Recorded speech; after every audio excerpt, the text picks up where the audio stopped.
ओडिशा के एक पूर्व विधायक महोदय वो एक चिट्ठी लिखते हैं और ये चिट्ठी सोनिया गांधी को लिखते हैं। राहुल गांधी के खिलाफ मोर्चा खोलते हैं, शशि थरूर की तारीफ करते हैं, प्रियंका गांधी की तारीफ करते हैं। कुल मिलाकर राहुल गांधी के खिलाफ एक नए षड्यंत्र की सुगबुगाहट हमें इस चिट्ठी में नजर आती है। और इतना ही नहीं, इन पूर्व विधायक के बारे में आपको कुछ चौंकाने वाली बातें भी आज जाननी चाहिए। मसलन जरा सोचिए कि कोई पार्टी लाइन को छोड़कर एनडीए के कैंडिडेट को जाकर अपना वोट दे तो फिर क्या उसे कांग्रेस के बारे में कुछ भी कहने का अधिकार है? ऐसे ही हैं, नाम है मोहम्मद मुकीम। सारी बातें जरा विस्तार से, क्योंकि स्लीपर सेल अब कुछ ज्यादा ही उछल कूद करता हुआ कांग्रेस के भीतर नजर आ रहा है। नमस्कार, मैं स्वप्निल और आप मुद्दा देख रहे हैं। दोस्तों, आगे बढ़ें उससे पहले वही छोटी सी अपील। मुद्दा इन दिनों एक गंभीर आर्थिक संकट से जूझ रहा है। एक तरफ हमारे मेन बैंक अकाउंट फ्रीज चल रहे हैं, तो दूसरी तरफ हमारे 2.5 साल पुराने चैनल को हमसे लंबे समय तक छीन के रखा गया था, जिसकी वजह से डे टू डे ऑपरेशंस में मुद्दा को काफी मुश्किलों का सामना करना पड़ रहा है। लिहाजा आपसे गुजारिश है, यदि आप चाहें तो स्क्रीन पर दिख रहे क्यूआर कोड या फिर के नीचे दिख रहे यूपीआई नंबर के जरिए मुद्दा की छोटी छोटी मदद आज की तारीख में जरूर कीजिएगा। आगे बढ़ते हैं और सबसे पहले आपकी स्क्रीन पर एक खबर मैं दिखाना चाहता हूं। बीजेपी का अंदरूनी कलह पर बड़ा हमला। अब कांग्रेस में खुलकर सामने आई team Rahul versus team Priyanka की जंग। अब टीम राहुल जैसा तो हमें कुछ नजर नहीं आता है, और इसलिए भी नजर नहीं आता क्योंकि राहुल गांधी गुटबाजी, खेमेबाजी, इन सबसे बड़ी दूरी बनाकर रखते हैं। उनको तो कांग्रेस के ऐसे नेताओं की तलाश और खोज रहती है जो अपनी अपनी जगह पर अपने अपने क्षेत्र में लगातार कांग्रेस के लिए काम करते नजर आए। अब ये भारतीय जनता पार्टी को मौका किसने दिया है? तो जैसा कि मैंने आपको बताया, एक सज्जन है, नाम है मोहम्मद मुकीम। ओडिशा के कटक से 2019 में विधायक चुने गए थे मोहम्मद मुकीम, और 2024 में इनका चुनाव रद्द कर दिया गया था। इनको 3 साल की सजा मिली थी, भ्रष्टाचार का आरोप था इनके ऊपर।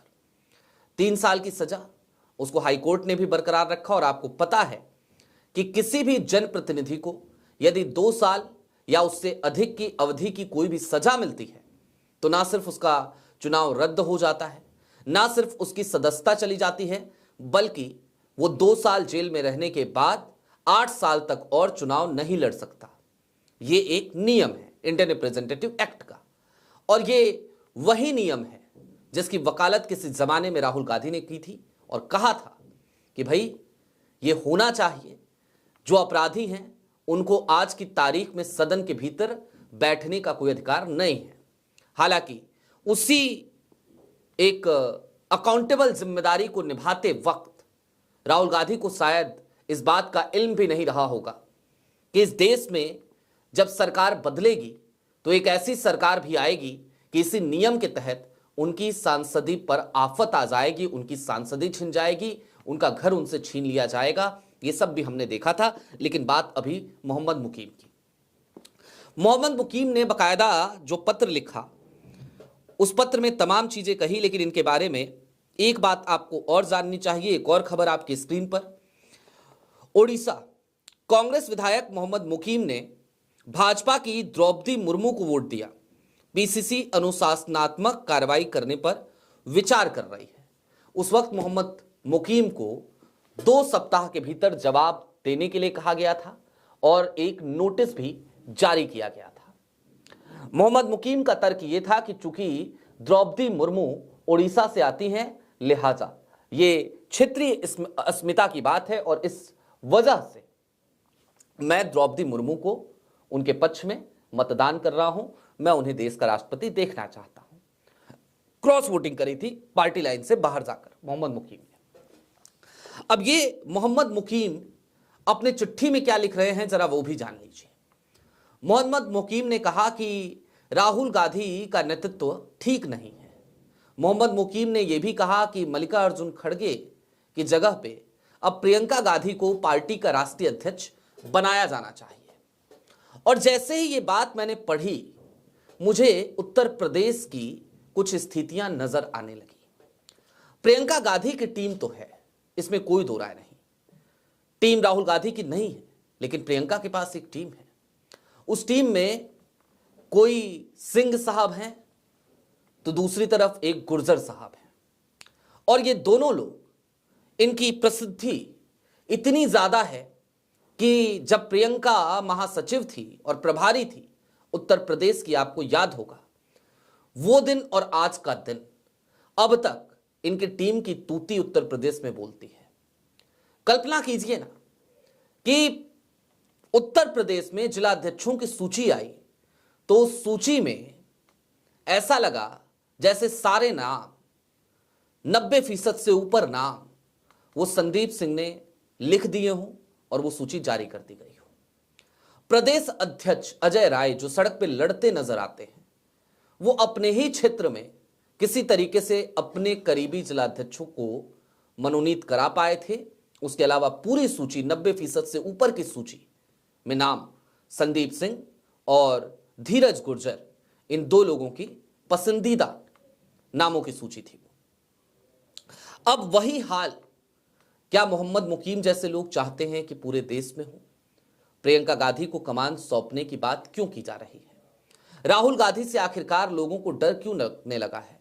इस चिट्ठी में एक और बड़ा चौंकाने वाली डिमांड वो मोहम्मद मुकीम ने की। प्रियंका गांधी की वकालत तो की ही की, चलिए कोई बात नहीं, अच्छी बात है, लेकिन इन्होंने शशि थरूर की भी वकालत की। हालांकि इन्होंने डीके शिव कुमार और सचिन पायलट का भी नाम लिया। ये दो ऐसे नेता जरूर हैं जिनके ऊपर कांग्रेस को पूरा भरोसा है, राहुल गांधी को पूरा भरोसा है, और ये भी हम कह सकते हैं कि आने वाले दिनों में सचिन पायलट को बड़ी जिम्मेदारी जरूर मिलेगी।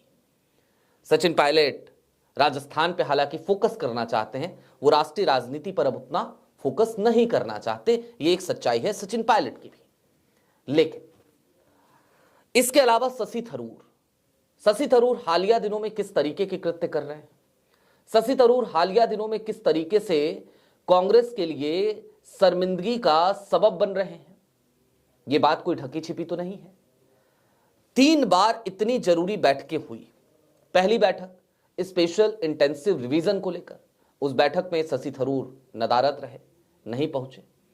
दूसरी बैठक सोनिया गांधी के आवास पर हुई, तमाम सांसदों को बुलाया गया, शशि थरूर को भी बुलाया गया, वो नहीं आए। पहली बार एसआईआर के मसले पे उन्होंने तर्क दिया, कहा कि मेरी तबीयत खराब थी इसलिए मैं नहीं जा पाया, जबकि उससे एक दिन पहले देर शाम को वो नरेंद्र मोदी का व्याख्यान सुन रहे थे, रामनाथ गोयन का, अगले दिन नहीं जाते। दूसरी बार सोनिया गांधी के घर पे बैठक हुई लोकसभा सांसदों की, जैसा मैंने बताया, उसमें नहीं गए। पत्रकारों ने पूछा आप क्यों नहीं गए, तो उन्होंने कहा कि नहीं मैं तो फ्लाइट में था, मैं रास्ते में था, केरल से आ रहा था, इसलिए मैं नहीं जा पाया, इसलिए मैं अनुपस्थित रहा। तीसरी बैठक अभी हुई, राहुल गांधी ने तमाम सांसदों को बुलाया, कुछ सांसदों की उसमें तारीफ भी करी, लेकिन उस बैठक में भी शशि थरूर नदारद रहे, शशि थरूर नहीं पहुंचे। जो शशि थरूर बार बार पार्टी लाइन से इतर जाकर तमाम चीजें कर रहे हैं। पुतिन के डिनर का कार्यक्रम हुआ, जानबूझ के कांग्रेस को चिढ़ाने के लिए शशि थरूर को न्योता मिला। शशि थरूर इस बात को जानते थे कि देश के नेता प्रतिपक्ष को भी और राज्यसभा में नेता विपक्ष को भी, दोनों को ही नहीं बुलाया गया है। उसके बाद भी थरूर पुतिन के डिनर में पहुंच गए, और पहुंचे तो खूब खबरें छपी। उन शशि थरूर की तारीफ यदि मोहम्मद मुकीम कर रहे हैं और राहुल गांधी के नेतृत्व पे सवाल उठा रहे हैं, तो सोचने की जरूरत है ऐसा हो क्यों रहा है। ऐसा नहीं है कि हम राहुल गांधी की नेतृत्व को लेकर बहुत ज्यादा सेटिस्फाई रहते हैं या हमको लगता है, और हमें लेना देना भी क्या है, बस इतना ही तो है कि कांग्रेस इस देश की एक ऐसी पार्टी है जो मुख्य विपक्षी दल है। भारतीय जनता पार्टी को अगर कोई चैलेंज कर सकता है तो वो कांग्रेस है, और इसलिए हमें लगता है कि विपक्ष का मजबूत होना जरूरी है, और विपक्ष तभी मजबूत होगा जब कांग्रेस मजबूत होगी। यही तो एक बड़ी वजह है कि हमें कई बार कांग्रेस के भीतर इस तरीके की गतिविधियां जब दिखाई देती हैं तो हम उन गतिविधियों को उजागर करते हैं, उन गतिविधियों पर खुलकर बात करते हैं। लेकिन इसका मतलब यह तो नहीं है कि राहुल गांधी यदि समय पे एक्शन नहीं ले रहे हैं तो इसका मतलब यह तो नहीं कि ऐसे लोगों को ला करके आप बैठा दीजिए जो पूरी पार्टी को अलग तरीके से हाईजैक कर ले। स्लीपर सेल्स के तमाम बॉसेस आकर के बैठ जाए दिल्ली में और वो डिसाइड करें कि पार्टी ऐसे चलेगी या पार्टी कैसे चलेगी या पार्टी वैसे चलेगी। मोहम्मद मुकीम और स्लीपर सेल्स की अब यही कोशिश है। आपको याद होगा एक बार एक समूह बना था G23 समूह। ये G23 समूह किन लोगों का था? आज की तारीख में हालांकि उनमें से बहुत सारे लोग पार्टी में नहीं हैं, कुछ हैं भी, जैसे थरूर साहब हैं, गुलाम नबी आजाद साहब चले गए, अब ये जो कपिल सिब्बल साहब चले गए। ये जो G23 समूह था ये क्या कर रहा था? ये कांग्रेस नेतृत्व के खिलाफ ही तो एक तरीके से लड़ाई लड़ रहा था। मोहम्मद मुकीम का ये जो लेटर है, ये लेटर क्या है?